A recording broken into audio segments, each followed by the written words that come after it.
All right. Good afternoon, everyone. It's nice to see you all again, and I hope you're still okay seeing me on screen after two sessions today.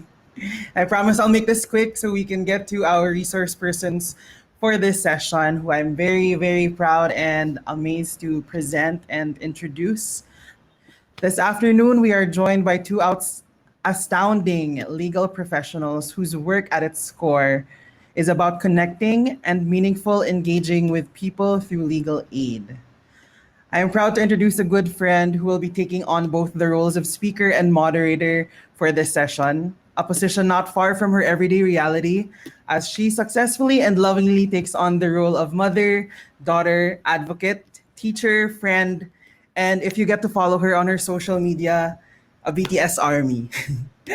Attorney Mary Catherine, or Cathy for short, Alvarez, is the executive director and founder of the legal service group StreetLawPH. Prior to her work in Drug Policy Forum, Cathy worked in the Humanitarian Legal Assistance Foundation, where she equipped persons deprived of liberty with necessary paralegal skills as a jail decongestion officer. Let's give some real love, not fake love, and dynamite claps to Attorney Cathy. Ooh, thank you, Rod. I love the BTS references.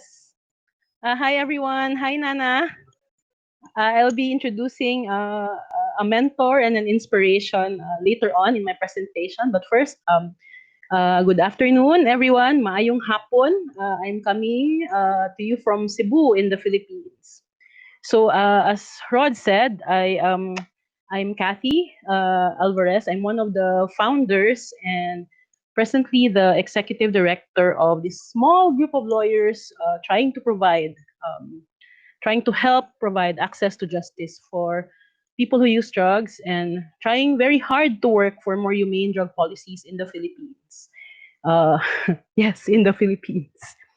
So before street law, I was already doing human rights work, and I was a jail decongestion officer for an organization working on the rights of persons deprived of liberty. It was called the Humanitarian Legal Assistance Foundation. And so I had, as part of my job, I went to a lot of jail visits, and I met a lot of people who were detained and waiting for their cases to be still decided. But before 2016, all I knew about drug policy was that drugs were illegal because they were bad for you. So that was all I understood about drug policy. But what I could see from my experience was that most of the people that I met in the jails were detained because of drug related offenses. And often, when I ask for a show of hands, when we talk about criminal procedure, when we discuss arrest and things like that among those who are in detention, and I ask them for a show of hand, how many here were arrested or in detention because of a warrant? And at any given time, and maybe out of 40 or 50 detainees, maybe there would be five people at most who would raise their hands, which means that the other 45 were there without warrants. So and then some of them would yell out, "By bust ko, attorney!" Which means that for many of them, they were detained because of by bust operations. And I would also hear some people shouting out, "Giplanteran ko, attorney!" So I became familiar with this term in the Philippines, giplanteran. And this is long before the plantitos and the plantitas became a fad of in the Philippines. It was a lot of the detainees would share stories about being there because of planted evidence. Okay, so, but despite that, and then in 2016, a lot of things changed. We were trying to help people get released, but people were afraid of being released from the jails. Uh, the congestion rates in the jails, which are already high, even ballooned even higher. And this is despite, and I have to say, I am very, how do I say this? I salute the jail officers. They really do extra effort to make sure that those who could be released should already be released. A lot of them are going beyond above and beyond their role to make sure that those who are in detention should get their cases moving. And I salute them for that. But even they would tell me that, attorney, every month, we would be able to, we would release 5 or 10 people, but about 20 more people would be coming into the jails. And so this was what was happening in 2016 and the years that followed after that. And so this led me to ask, are all the things that we are doing, we're trying to engage the justice system, to try to work for the cases to be moving, are these enough? And I ended up with more questions than answers. But I still had this mindset that, well, people are arrested because drugs are illegal. But what I was really worried about is, why are they being killed? Why are the detainees who are in jail afraid of being released back to their communities? And you can just imagine that fear while they're experiencing the very difficult circumstances inside the jail, and yet they don't want to go back outside. So, fortunately, in 2016, I was invited to attend a training by the International Drug Policy Consortium, where I met Gloria, who was our previous speaker in the previous session. And I met a lot of different organizations, including LBH Masyarakat from Indonesia, different groups, and many of them were working on drug policy reform.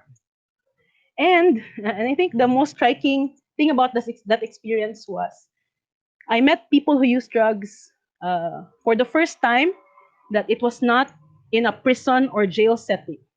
I was with them in a context that I was not providing legal assistance. We were there as colleagues, co-participants in a training. And I can't tell you enough how, in a way, very life-changing that is. Because the people in that conference that I met, I was not looking at them as case files. I was not there as a lawyer reading from a client file. I was interacting with fellow human beings. And I think that changed a lot of my perception about drugs and drug use.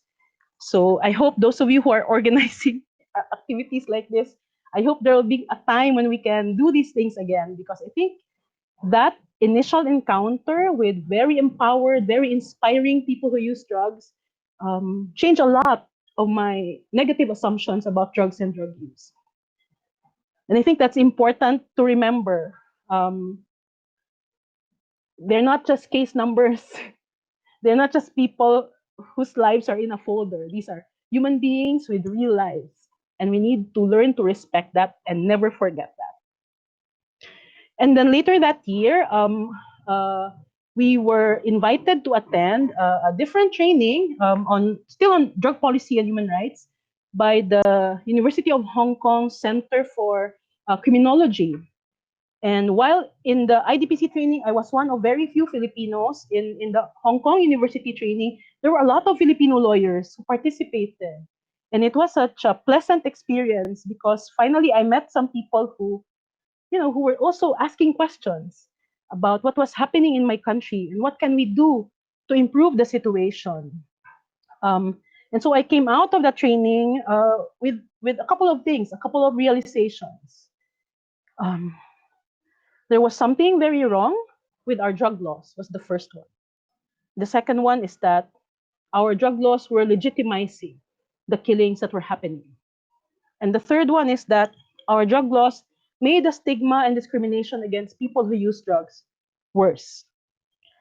And so there we were. After these trainings that we attended, we kept in touch. We were attending meetings and conferences for lawyers on responding to the drug war killings. And what we were hearing from the legal community, including human rights lawyers, was that, well, the killings are wrong. The dangerous drugs law just needs to be properly implemented. The dangerous drugs law is a good law, but the provisions are being abused. And number three, and for me, this was a painful thing to hear. Lawyers will help the victims, but only if they're not really drug users. And this was frequently repeated in the many meetings and conferences we attended. That, oh, okay, but maybe if they are mistakenly identified, I'm not sure. We have a policy against handling drugs cases. So this was a thing that I heard all the time. And so a few of us, you've met some of my colleagues at the chill out sessions. You've met Christine and Carrie. We decided to come together and we said, you know, we have to form our own group where we need to work for more humane drug policies and try to find access to justice for people who use drugs. Because after all, in the Bill of Rights, it doesn't say you have a right to counsel only if you're not a drug user. There's no exception. And yet so many lawyers' organizations are refusing to provide legal services for people who use drugs. And I think this was also mentioned by Gloria in the earlier session. And I can't really blame lawyers for the hesitancy, especially since a lot of us are getting killed. The Philippines is one of the most dangerous places in the world for lawyers right now. And so it's really difficult to convince people. And anyway, so we knew what we wanted to happen as StreetLawPH. We wanted our laws to change. And for us, we really need to decriminalize. Because as long as the laws remain the same, we will only be applying band-aids to very deep wounds. And we also had another realization, and what we felt was very important. People who use drugs had to be able to access legal services, and not only after they've already been killed. So these are the things that we wanted to do as an organization, as a group. We were not even formally organized yet, and it was Cathy who came up with the name. Maybe we should call ourselves StreetLawPH, since we're working with communities who are out on the streets. So I just wanted to share that part of our institutional history. So, but when we spoke about this to our own legal community, we would get a lot of raised eyebrows. And I've been called a radical lawyer more than a few times for saying that people who use drugs shouldn't go to jail, and no, not rehab either. Because under our laws, it's either one or the other. So here we are, we had StreetLawPH, and we knew where we wanted to go, but we were working in the dark because no one else had done here what we set out to do. There were no other lawyer groups in the Philippines saying, yes, we need to stop sending people to jail for drug use. And mandatory rehab shouldn't be mandatory either. Because really, in what world is sending someone who is caught with 0.01 gram of shabu because they want to stay awake to feed their family, or a group of friends passing around the joint to relax and enjoy and have fun? In what world is that just? Sending them to jail or sending them to 6 months of mandatory rehab? How could this be justice? But this is what we were hearing from our own legal community. Fortunately, we work under very sad and difficult circumstances, but we've also had a lot of lucky breaks. So fortunately, in 2018, an organization called Release UK and LBH Masyarakat from Indonesia, the community legal aid organization in Indonesia, they invited us to this conference on lawyering on the margins. And suddenly we were in a room full of lawyers who've been doing what we wanted to do. We met Nanna there and a lot of other people who are doing work with sex workers, trying to work for access to justice for the LGBTQ, for people who use drugs. So imagine walking in the dark, knowing where you want to go, but stumbling around because it's so dark. And that's how I would describe drug policy work in the Philippines right now. Basically, walking in darkness. And then you're handed a flashlight. someone telling you, you know, we've been through this before. This is how we got to the destination that we wanted to go to. This is how we reach where we are now. Um, you don't have to follow the exact same route because your conditions might be different. You might want to take the scenic route. Your physical fitness level might not be the same. But here's a map. We could share with you the map of how we did it. And maybe you could figure out on your own what path you want to take, or maybe make your own path. That was what it was like being in that conference and meeting Nanna. It was like being handed a flashlight. So I'd like to share some photos of our. We were invited to study what the street lawyers in Copenhagen were doing. We went there with the knowledge that the situation is very, very different. Our context is very, very, very different. But we wanted to see what could be possible, what could be done. And so, may I request for our photos? May I share with you some photos? I'd like to do a little bit of show and tell. There. So, in February 2019, in the middle of winter, tropical lawyers went to Copenhagen together with a member of our board. You can see he presented earlier, Johan Nadella, and some people that you've met during the chill out sessions for the past few days. So we went to the very cold city of Copenhagen, and on our first day of exposure, literally exposure to the cold, we were with a we were with a police officer. We were out on the street with the local police officer. His name is also Rod. And some of the things he told us, I still remember until now. He said, well, people who use drugs, they are part of our community. And I am a community police. So it's part of my duty to protect them because they're part of our community. And to me, that was very different from what I was hearing in my own country. But it also gave me hope that perhaps we could find similarly minded law enforcement officers here who would feel the same way about protecting the community and including people who use drugs. So we stayed for a bit.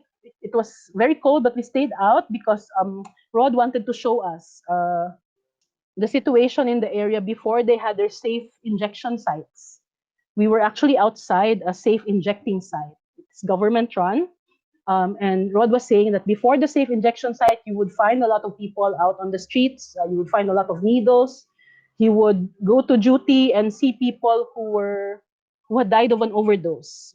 And he said one of the biggest differences in having a safe injection site was that there weren't any dead bodies anymore out in the cold. It's very far. The idea of a safe injection site is probably very far from our situation in the Philippines. But just that thought of putting the welfare of the community, I think should apply universally. So this is an amazing mobile hepatitis C clinic. The mobile hepatitis C clinic, they can conduct testing and treatment. It goes to where it's needed. They go to the places where drug users congregate so that it could be accessible easily.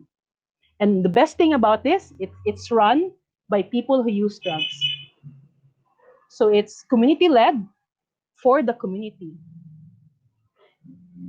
And I think Nanna will give us an update later about what's happening now with this mobile hepatitis C clinic. So this was our meeting with their Department of Health representative, Ministry of Health. And one of the things we learned from our trip in Copenhagen was that it's important to engage institutions, government, because they're part of the work that we do.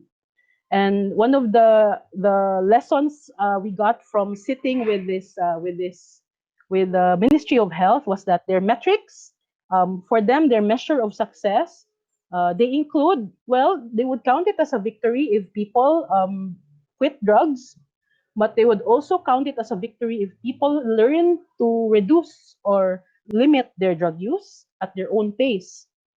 And this is something that I don't often hear where I'm from, right? Because we're always going for drug free, and you have to get tested to be drug free.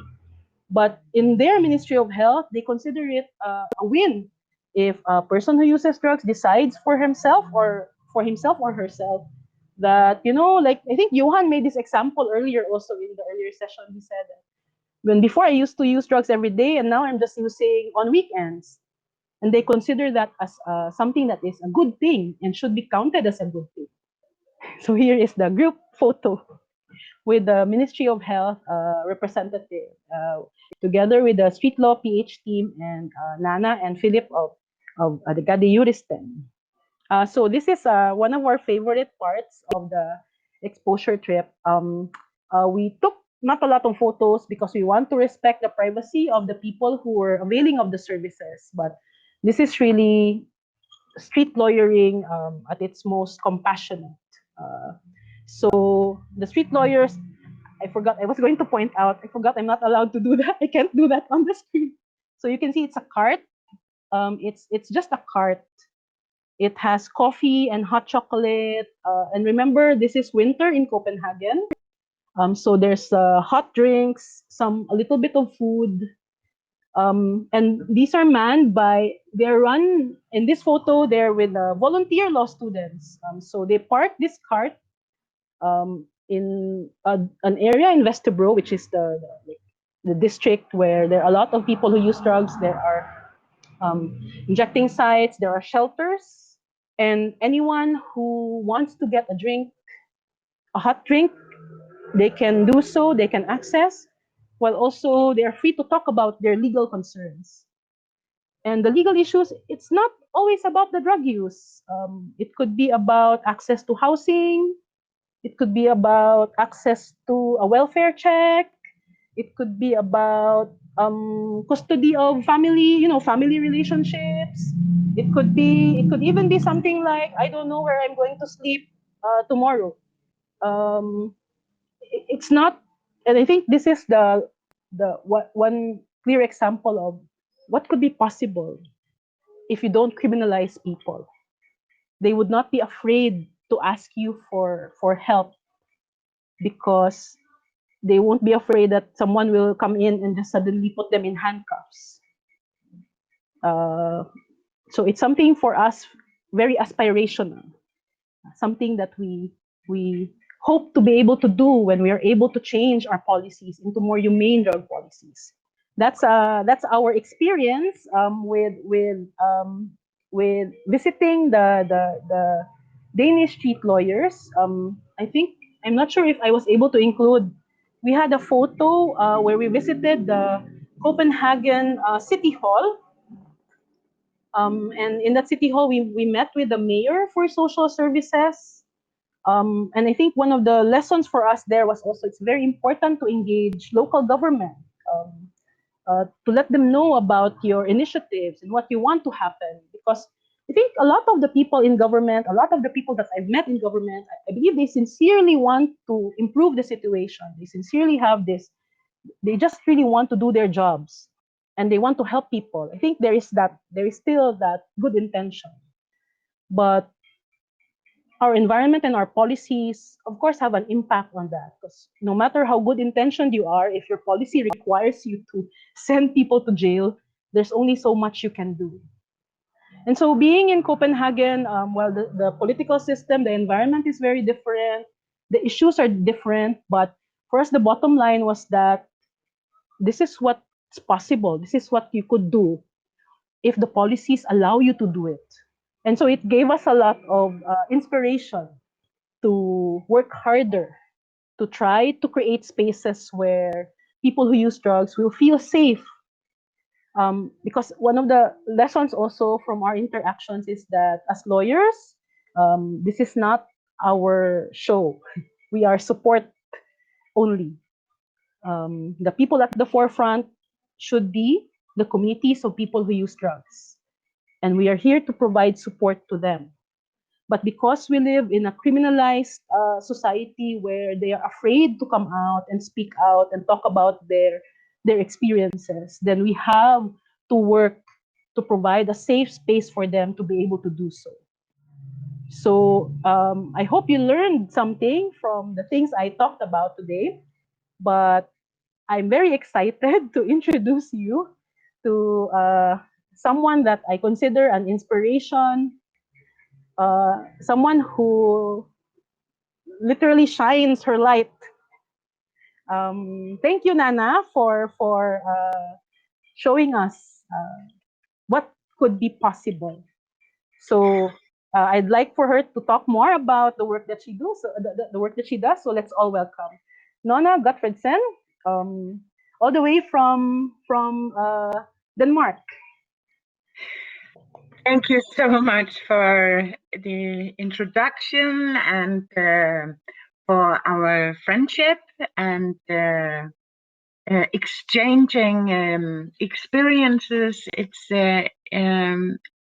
really interesting every time we talk, Cathy.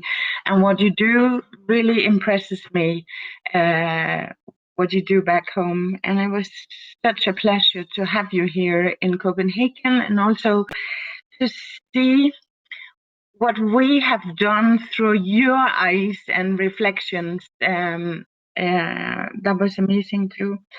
It's not always been that way. I have been doing street lawyering for more than 20 years.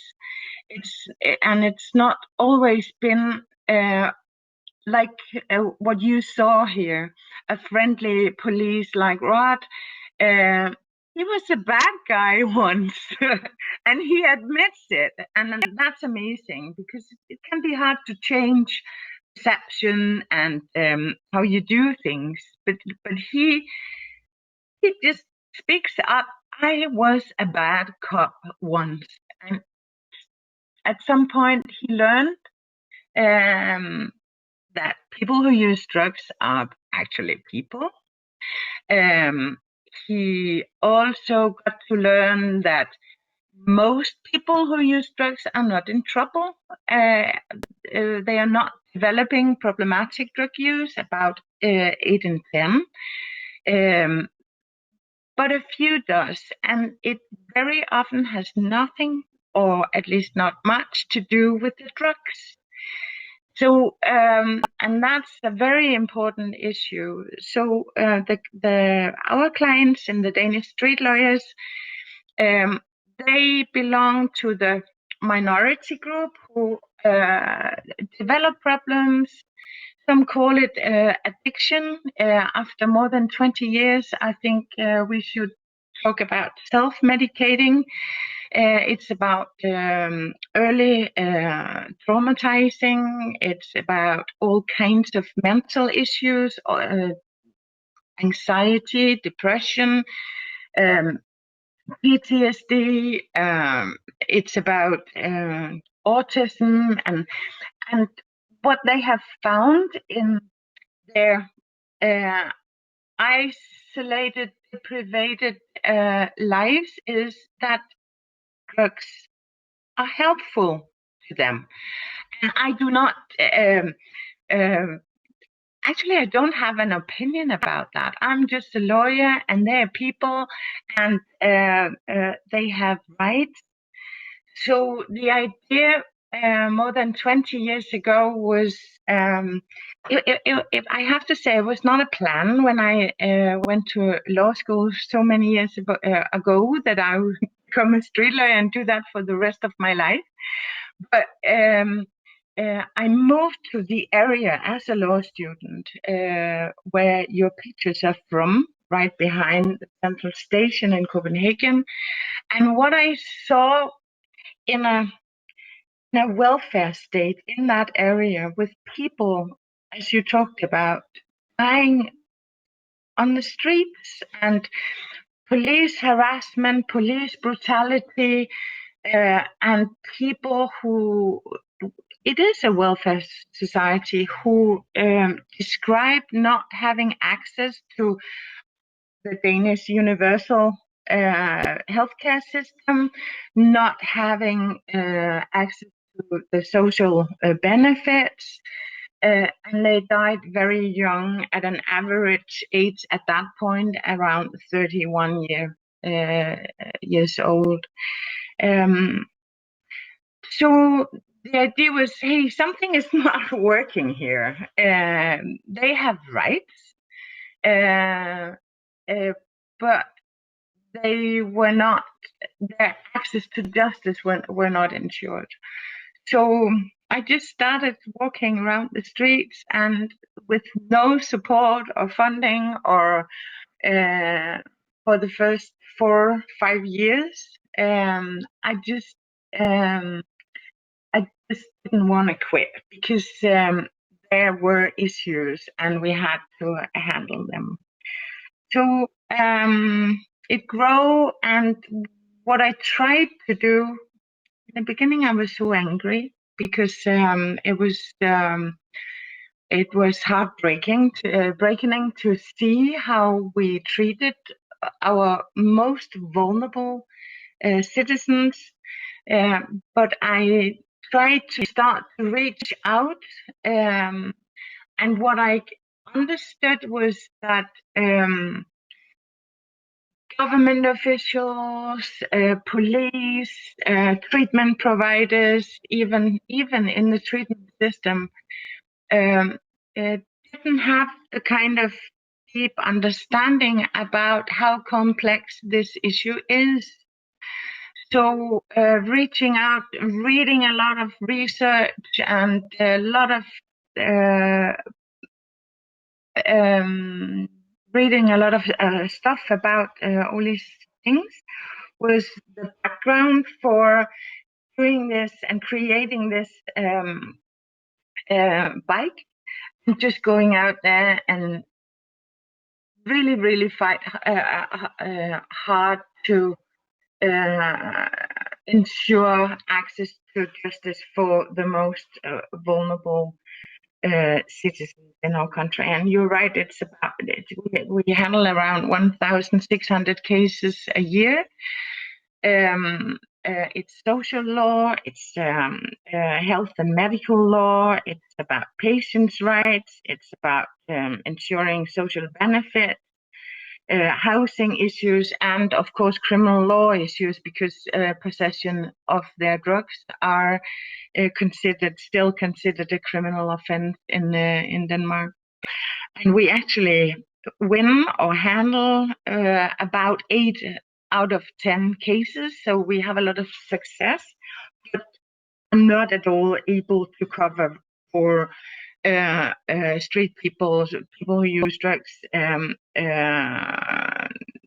need for legal aid service. So, but it's a combination of old school harm reduction initiative, outreach. We supply with needle syringes. We assist on getting access for people to opioid substitution treatment, or we distribute condoms and crack pipes, whatever it takes, because in our opinion, it is a win. It is to be considered a win if you can prevent them from getting hepatitis C or HIV or survive. So antidote initiatives has also been a very important part of this too. It works, and I'm very convinced after we established the network you talked about, the Lawyering on the Margins network in 11, and I'm very humble about such an initiative must be locally adapted according to the issues, the policies, but I think we can share some experiences still about the reaching out. And I have to, one very important thing to say here is that it has surprised me again and again over the years that even your worst enemy suddenly can become your friend and ally. It's about making yourself useful for people who use drugs, but for everyone, for police, pay interest to what their issues are, for politicians, for government officials, in any way, try to make yourself useful. I don't know if you, maybe you can be, Cathy, more specific about what parts of the Danish version of street lawyering you could see or use or implement in Cebu or in other places in the Philippines. Thank you, Nana. But first of all, thank you for sharing about the work that you do. It's really um, it gives us so much hope about the work that we're doing here. So I think some of the things that we wanted to be able to follow was uh, providing legal services at the same time, working for advocacy, for reform, for law reform, for changing policies. Because we saw that you were doing that. You were lobbying with the local government, you were lobbying with the national government for changes in policies, while you were also providing legal services. And that's something that we really wanted to emulate and to follow.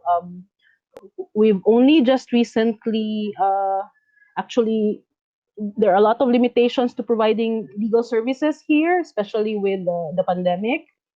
But we've partnered with some organizations who are, for example, working with people living with HIV.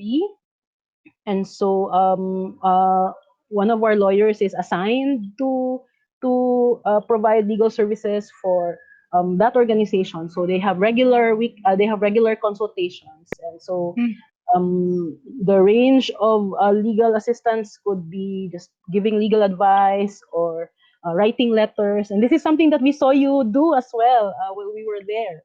A lot of letters being written on behalf of people on the streets. So this is something that we took a cue from when we saw what you were doing. But I was also wondering, Nana, if you could share a little bit, because we saw a lot of law students volunteering, and it's something that we also have been trying to do here. So how did you get the law students to volunteer to join you in the outreach activities that you had? And did some of these law students, when they become lawyers, did they ever come back to join? Yeah. How did we actually do it? We started participating in the public debate many years ago. So it was known that we were doing this crazy thing as an outreach, harm reduction based outreach street lawyering service. And I also think that the bike, career bike, the media loved it. So it was quite easy over the years to get media attention. It's also all over the years we have invited parliament members from all political parties to join the outreach street work, and that gives quite a lot of media attention too. So I have also taught in law school and gotten a lot of applications after. But I don't know. Denmark is a very small country, so I'm not sure that you can just do it in the same way. But yes, we have recruited most of our lawyers from the volunteers. Street lawyers are very few. So yeah, it's extremely difficult conditions to work under, and it's cold half of the year, and you give legal advices while freezing, and you have to be very consistent, and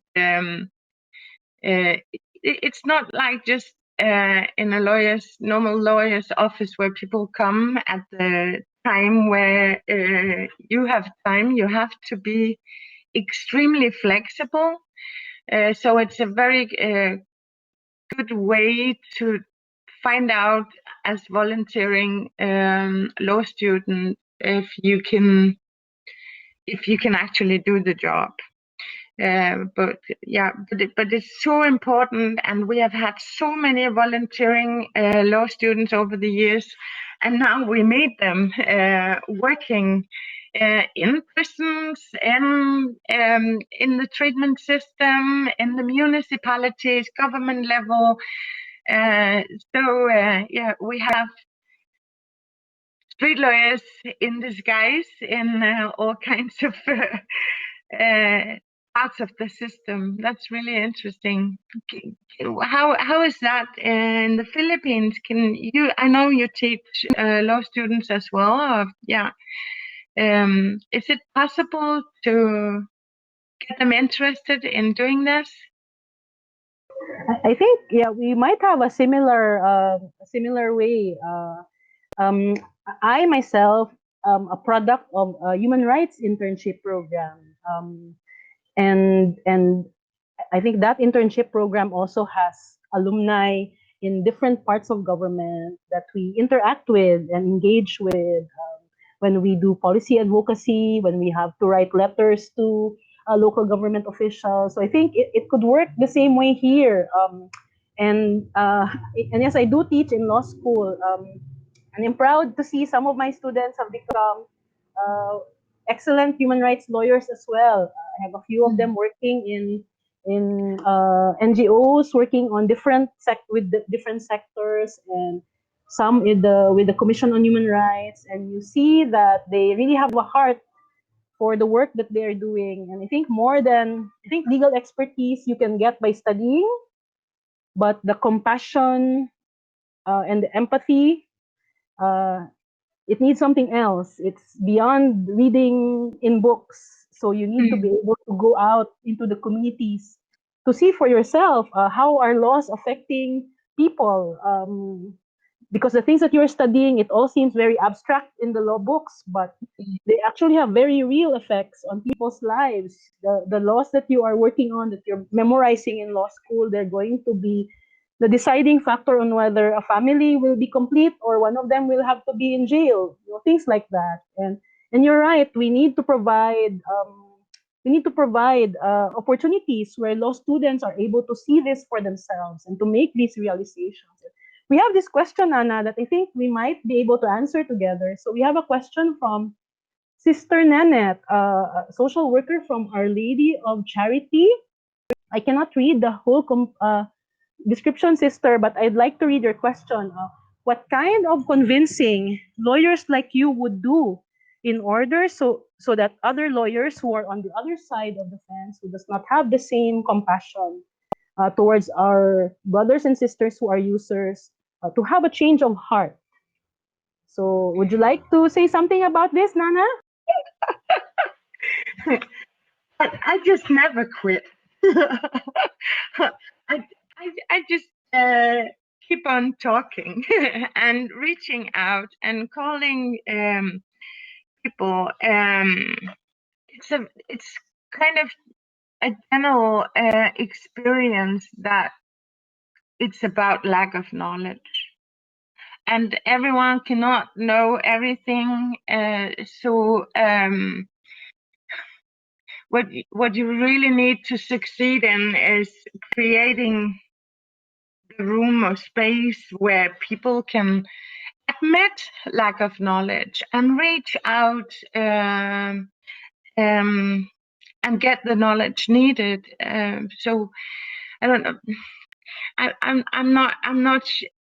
I'm not really sure that everyone can become a one over. But even in courtrooms and after trials, and just use all the opportunities you can to talk to people about their attitudes.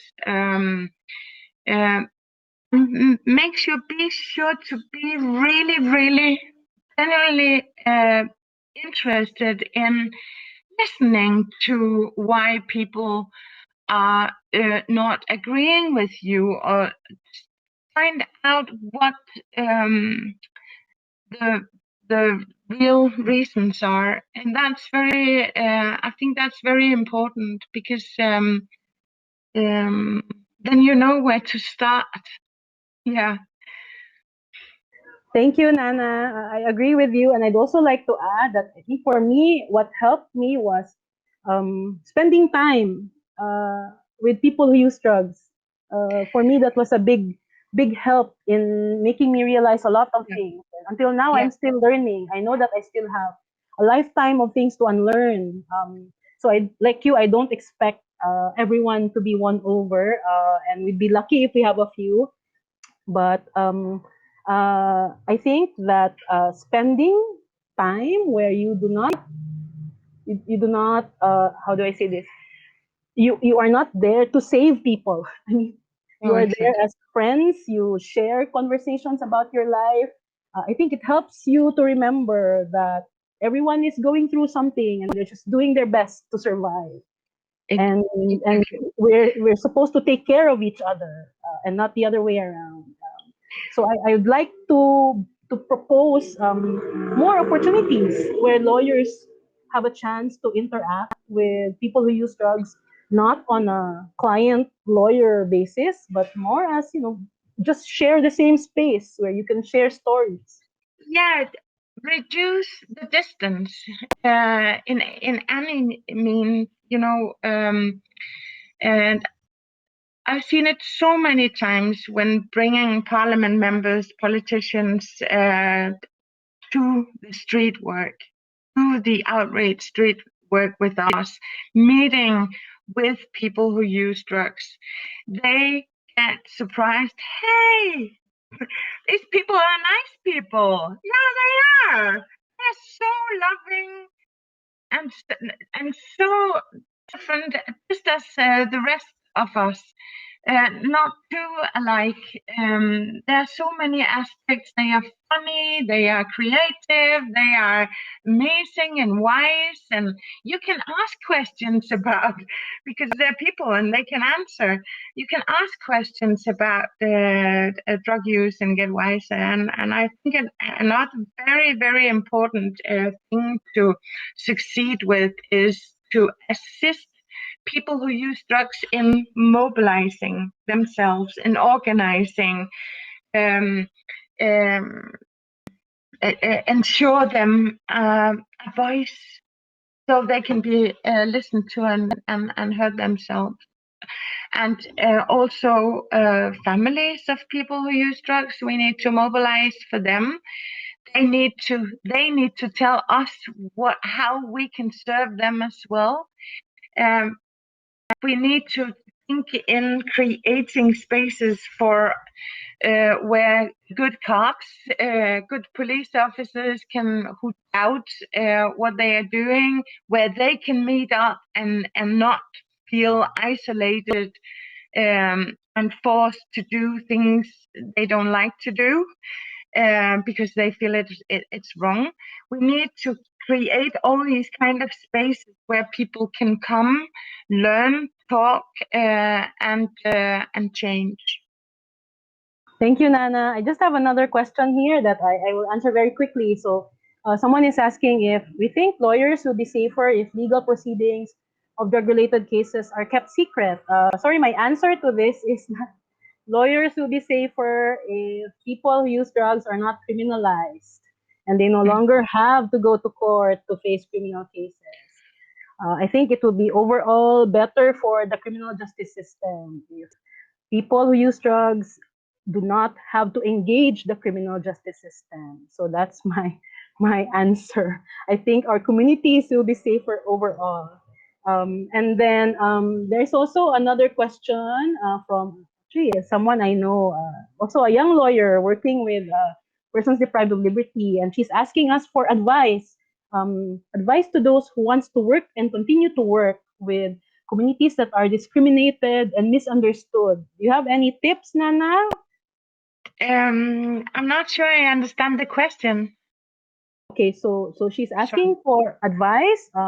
How do we encourage people to continue to work with communities that are experiencing discrimination, that are experiencing stigma? I'm not sure I have the description. I'm just a very stubborn person. I won't quit. I won't give up. I think it's so extremely important to stand in solidarity with people who are criminalized, de facto criminalized, stigmatized. We need to mobilize to say no and stop and speak truth to power, because stigmatizing and criminalizing people for what they are, that should be belonging in history. People who are not harming others, people who are what they are, we cannot criminalize them for what they are. Thank you, Nana. I'd also like to add that it's important to take care of ourselves as well. I struggle every day. Every day I wake up and try to decide, am I still okay with doing what I'm doing? So I think it's important to also have your own support system.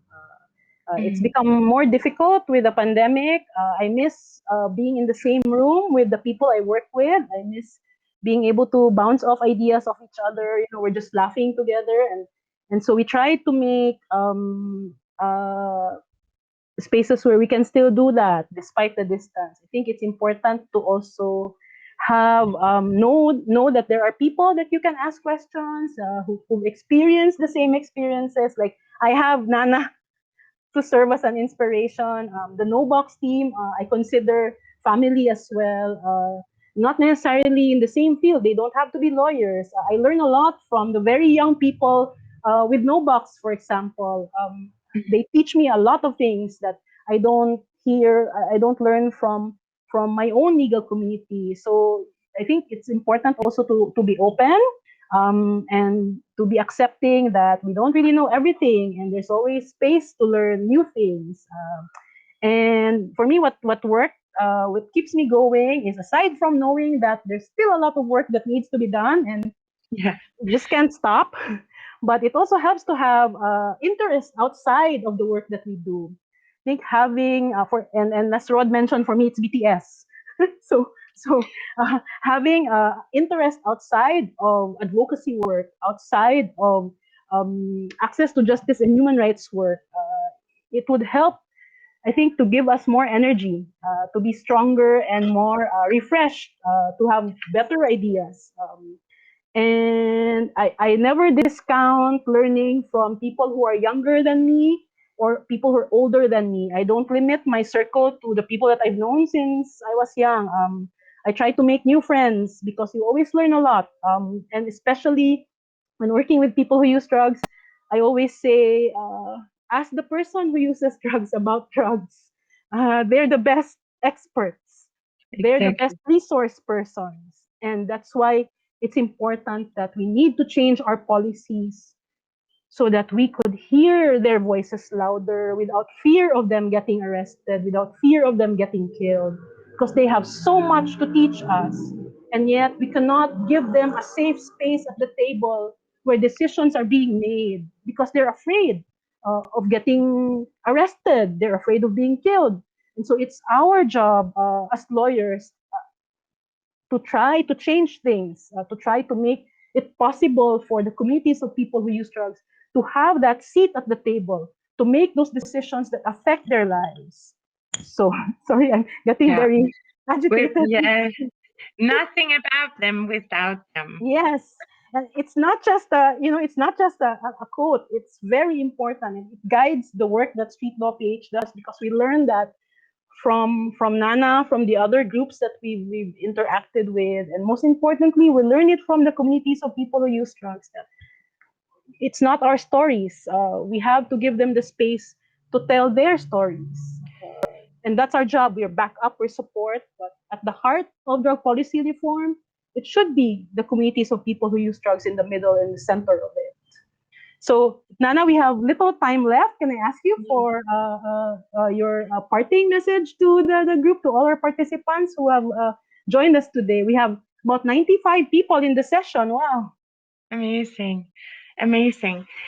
I hope that people will reach out and they don't have to have the solutions.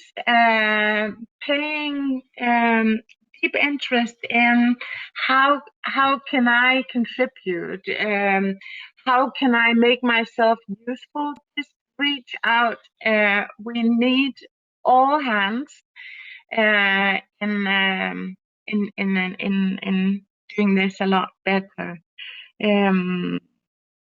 I think that will be, it makes me so happy to hear from people. Hey, I don't know what to do, but I'm here and I would like to participate and contribute. That would be amazing. Thank you, Nanna. I know the time difference is quite, it's a very different time there.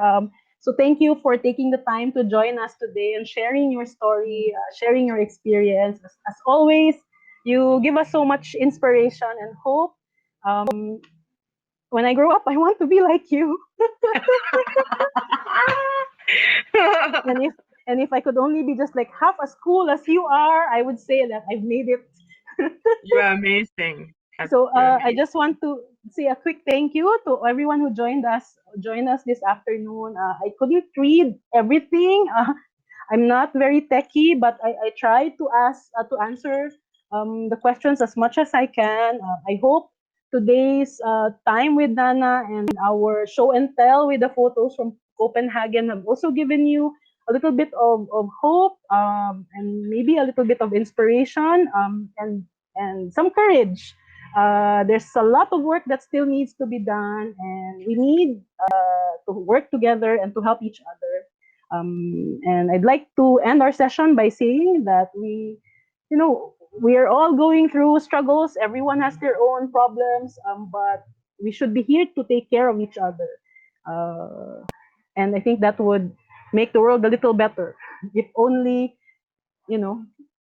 as much as we can, try to make the world a little better as much as we can.